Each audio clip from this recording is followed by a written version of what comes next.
are forced on other denominations. But if women grow up in such an oppressive patriarchal institution of fundamentalism, they're not allowed and it's not encouraged to be different. I mean, just recently, the Jehovah Witnesses actually changed their mind after, I think, more than 50 years. They're now encouraging their membership, especially women, to go and get education. Women are never encouraged in the churches I grew up in to get educated, to have a career, to live life for themselves. Women are taught to always put themselves last. And if you think you've given everything you can, think again and start giving more. Women's job is to organize the potluck and, if you're lucky, work in the daycare. Not to be teachers unless it's all women or all children. Once boys get to about 16, women are forbidden to teach them. How does that make women feel? Most men and women in the Baptist churches I went to believe it's a judgment from God to have to endure the sight and voice of a woman. I mean, if that is an abuse, I don't know what is.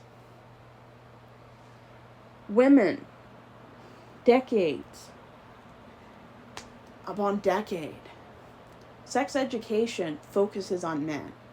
Recently, I mean, we've gotten to the point where there's a lot of focus on female sexuality, female anatomy, which is great.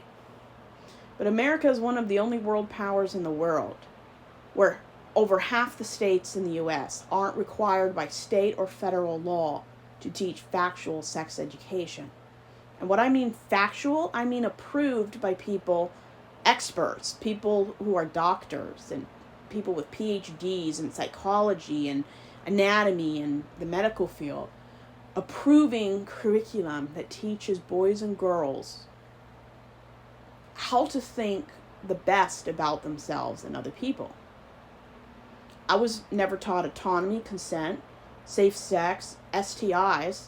I mean, I think I was 17, 18 before I ever found out what an STI was. But it was never something to be prevented. It was more of, don't do it at all. Like, there was no prevention. And abstinence-only sex education increases pregnancy and contracting a curable or incurable STI.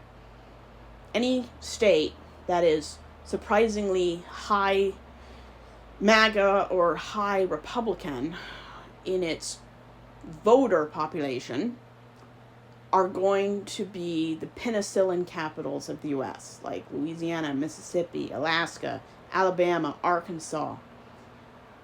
Those are the places that have the highest, I mean, think of any STI and you'd be about right. I currently live in Alaska, and if I remember correctly, we annually speaking, we have the most gonorrhea cases every year. And we are a Republican state. It's not surprising.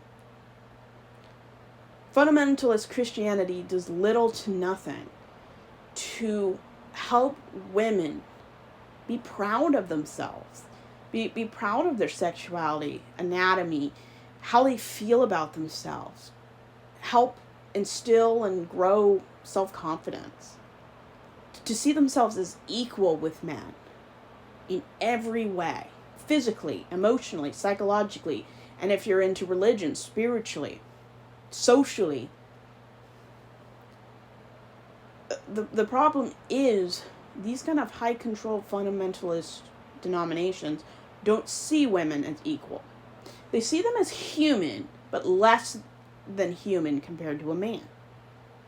And there's a lot of conservative MAGA pastors out there that only see women as a whole. And that's a terrible thing for people to think. But the more conservative you are, the less you see women as human. And it's not everybody. But you look at a lot of the people that get arrested for crimes against women and children.